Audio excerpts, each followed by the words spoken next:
warbixintan sanadlaha ah ee ciidamada midowga Yurub sanadkii ay ku qabtaan mid kamid ah maraakiibta ka howlgala xeebaha wadanka Soomaaliya laguna qabto magaalada Mombasa xeebteeda ay kaga warbixin heerka uu marayo howlgalada la dagaalanka burcadbadeedka ee biyaha wadanka Soomaaliya. علي معلن إساق وكترسان تلفزيونka Universal oo TV-ga iyaga uga qayb galay kulankaasi waxa uu intaas uu ku daraya in kulankan ay ka soo qayb galeen taliyaha ciidamada midowga Yurub ee xeebaha wadanka Soomaaliya safiirada dalalka Faransiiska Spain iyo waliba madaxa ergada midowga Yurub ee wadankan Kenya waxayna shirkaasi jiraayid ay ku sheegeen ay hoos u dhaceen falalkii burcadbadeedka dalka Soomaaliya kadib howlgalada midowga Yurub iyo NATO ay sameynayaan waxa intaas uu ku daray taliyaha ciidamada midowga Yurub ee xeebaha wadanka Soomaaliya in 4 bil la soo dhaafay kaliya ay dhaceen ilaa 4 shil afduub maraakiib marka loo barbar dhigo sanadkii la soo dhaafay oo ay dhaceen ilaa 14 shil halka sanadkana ay fashaliyeen 15 weerar mas'uuliyiintan ka tirsan ciidamada AU-da xeebaha Soomaaliya howlgalada ka wada waxa intaas ay ku dareen in sidoo kale howlgalada ay wadaan inay ku jiraan la dagaalanka kalluumaysiga sharci darrada ee xeebaha wadanka Soomaaliya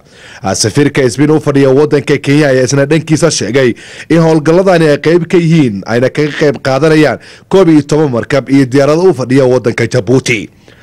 madaxa ergada midowga Yurub ee dalka Kenya u fadhiya ayaa isna tilmaamay in dalalka gobolka gacan ay ka siinayaan tayeenta ciidamada si loogu guuleysto la dagaalanka burcadbadeedka wadanka Soomaaliya waxa dhanka kale uu sheegay in maamulada dalka Soomaaliya ka jira Somaliland iyo Puntland inay gacan ka siinayaan tababarka ciidamada iyo waliba tayeenta xabsiyada.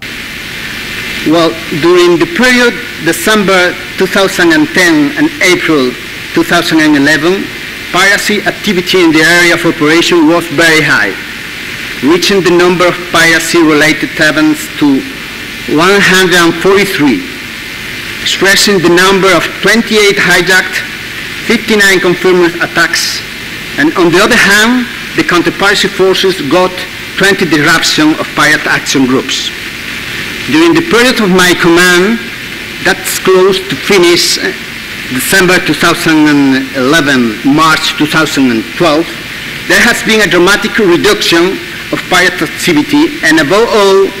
an important decrease in percentage of successful hijacks.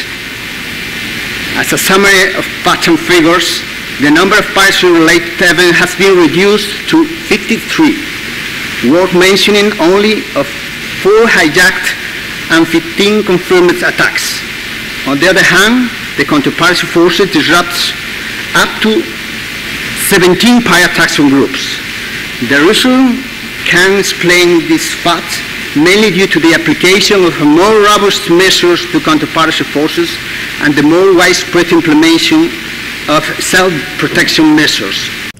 badjiifka Soomaaliyeed ayaa laf dhungusha ku noqday dhaqdhaqaaqa ganacsi ee maraakiibta isaga kala gooshta dalalka dhaca gobolka. اسمن فانتاستيك يونيفرسال TV نيروبي.